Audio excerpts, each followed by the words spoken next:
आशा की किरण।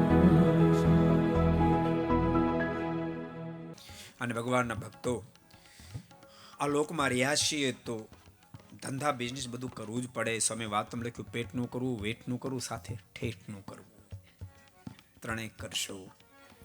પરિવાર માટે થોડો ટાઈમ કાઢતા શીખજો. હાવ ટીવીની પાછળ, મોબાઈલની પાછળ ગાંડા નહીં થઈ જતા. છોકરા માટે ટાઈમ કાઢજો. દીકરાઓને પાસે બેસાડીને બે સારા શબ્દો કહેજો, એને બે સારી વાતો સંભળાવજો.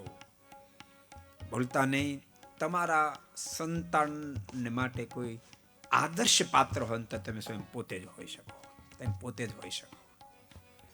કારણ કે વધારે તમે એની નિકટમાં રહો છો અને તમે બેફામ બનીને જીવન જીવતા હો તો છોકરા તમારી પાસે શું શીખશે? શું શીખશે?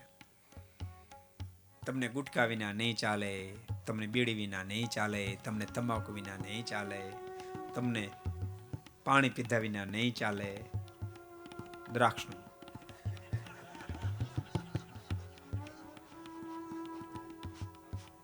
છોકરા શું શીખશે? તમારે શું શીખશે?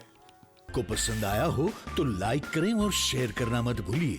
सब्सक्राइब करें सरदार कथा चैनल को और बेल आइकॉन पर क्लिक करना मत भूलिए लेटेस्ट वीडियो सबसे पहले पाने के लिए.